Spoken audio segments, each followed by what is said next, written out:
Hi, everyone. Welcome to the Becoming Anchored podcast. My name is Laura Deneen. I'm one of your hosts, and I'm joined by my lovely co-host, Lauren Jackson, for today's episode.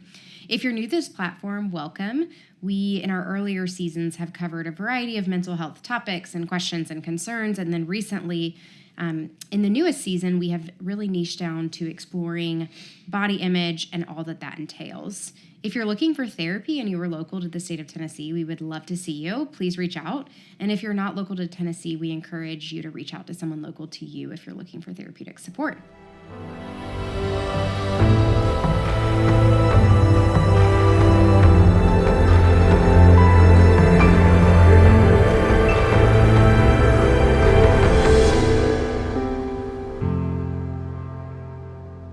So for the topic of today's episode, we are going to be discussing why the scale does not tell you your worth. Yes. Good topic. Yeah, and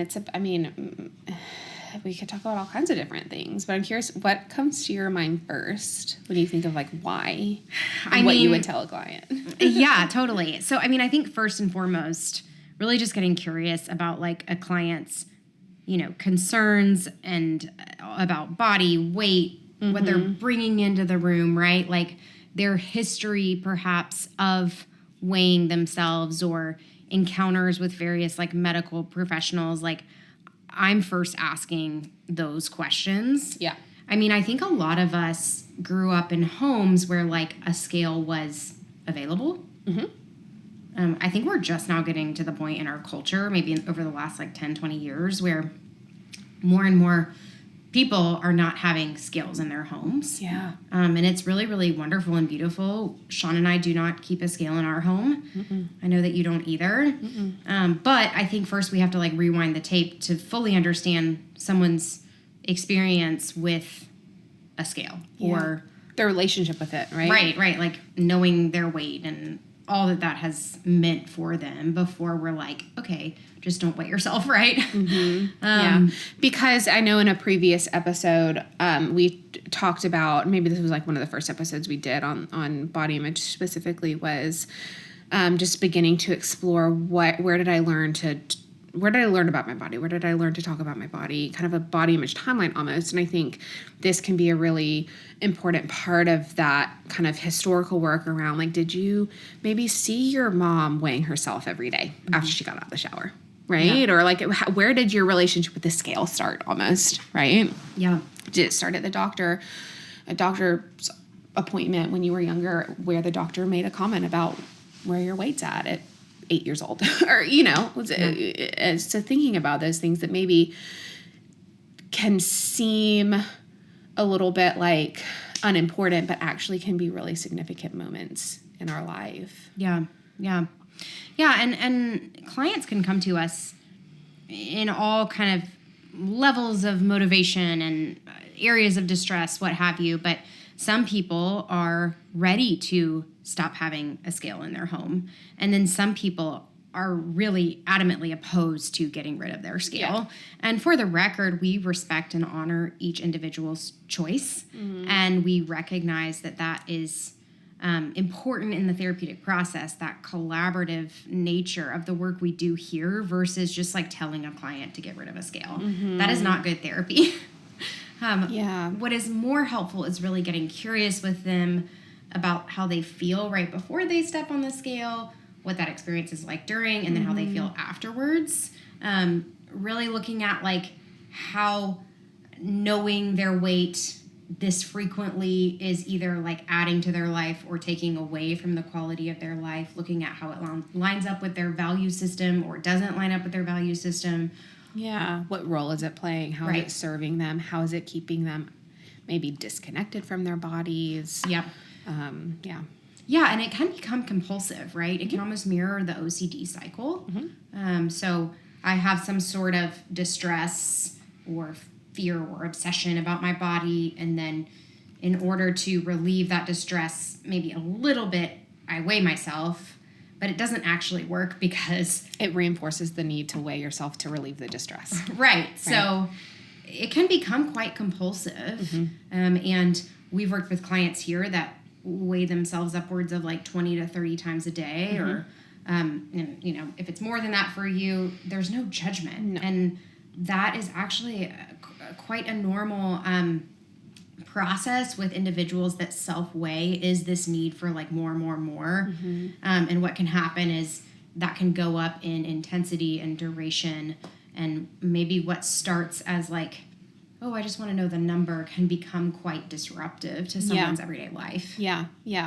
It makes me wonder, maybe even before we really get into why doesn't the scale tell you your worth, why did it become a thing that the scale did tell us does tell us our worth, did, or where, like essentially where did we learn that? Like why has that become a thing? Yeah. I mean, I go straight to just like the cultural kind of narrative and messaging around losing weight is better, or being a certain weight is more ideal, or whatnot, and that being directly linked to our need and desire for acceptance and for love and care and all of those things. And if everybody around me is moving towards, weight loss or a specific weight, or that's the ideal, and that's like the overarching message, then, and that's how I'm learning that people are accepted or are approved of, then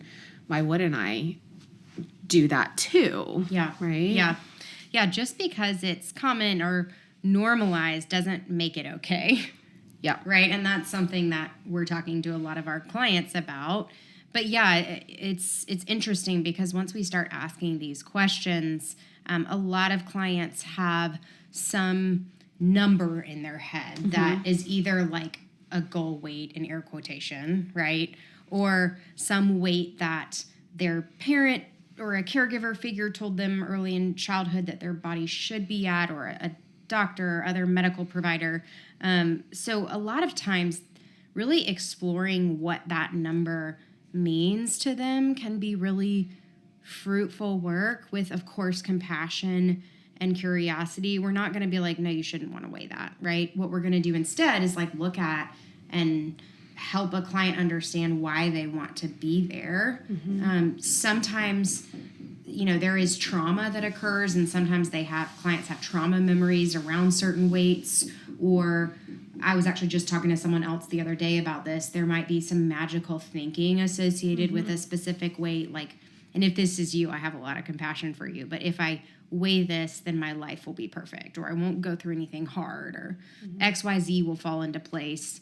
And so we're going to start highlighting some of that magical thinking that might be there around the achievement, so to speak, of a certain weight, which, that is not what I believe, but that's maybe what a client is wanting help with when they're talking about their body image concerns. Like, hey, Laura, can you help me like heal my body image and also get to this weight? Yes. That's something we hear quite frequently here. Yeah, totally. And that makes a lot of sense. And we validate that's, what somebody's experience is. Yeah. Yeah. And so first and foremost, I mean, we're going to explore with curiosity, with compassion, with kindness, with tenderness, because telling someone not to want something is not going to be effective therapy, in my opinion. One other problem that's just coming to mind around the scale, or, consistently weighing yourself, is this reliance on external cues. Yeah. This is something Lauren is so amazing at training our staff in, for newer employees here, interns, is like the scale is an external cue, and it can disrupt paying attention to our internal cues. So our internal cues for water or food, this is where it typically centers, is food, right? But if I get on the scale and I don't like the number I see, then what am I engaging in terms of like a maladaptive behavior? So how am I relying on an external cue versus an internal cue to like direct me?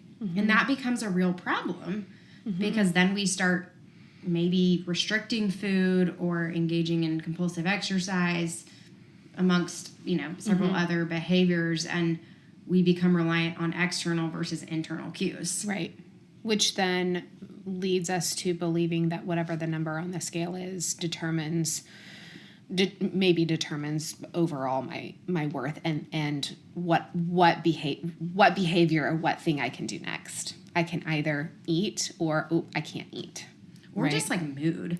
Totally. Right? Like clients will like tell us like, yeah, I got on the scale today and then I was like really sad. They might use the language like I was really depressed the rest of the day or angry or upset or irritable or whatever. And so if that's been your story, I encourage you to get curious about that. And there's a couple different ways that clients here have gone about maybe reducing or getting rid of a scale altogether.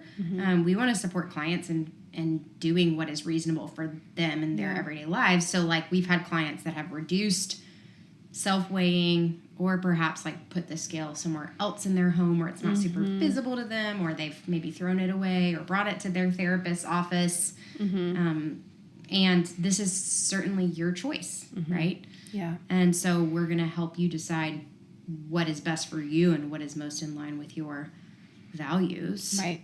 Yeah. Yeah. And, when we think about just this idea too of our worth and value, like as a human, as a person, there are a lot of different ways that we can seek worth and value externally.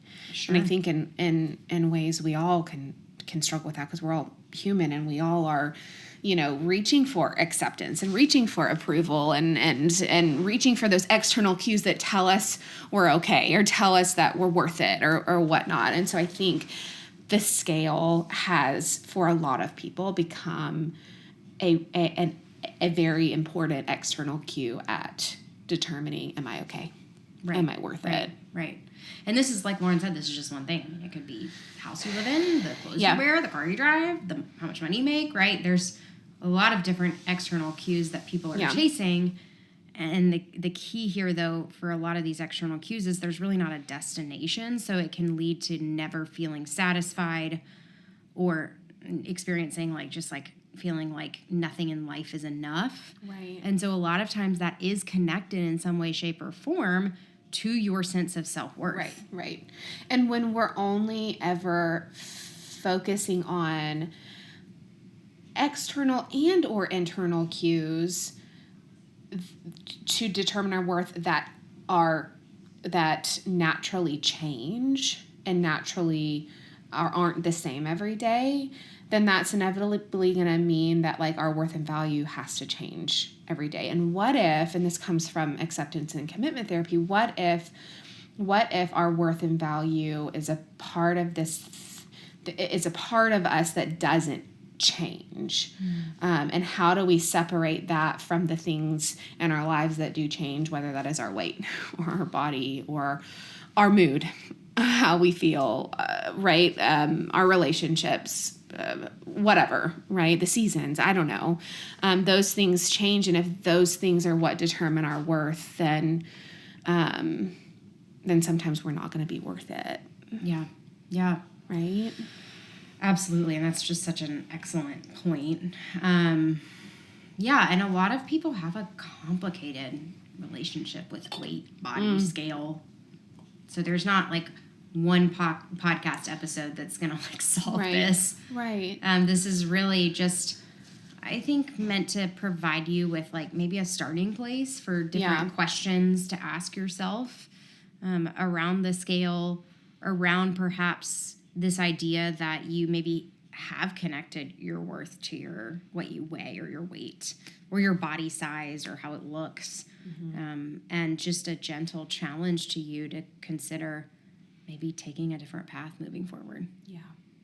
There's so much freedom that comes when we don't have to weigh every day. And for the record, we're not like opposed to clients like knowing what they weigh. Like if I go to the doctor, I'm able to like see the number on the scale and like move on. It's not disruptive to me. And if that's not your story, it's okay, right? Like there's no shame in that. We're not opposed to people knowing, generally speaking, where their set point is or where their biologically appropriate weight is, with the caveat that like that also can change in our lifetimes.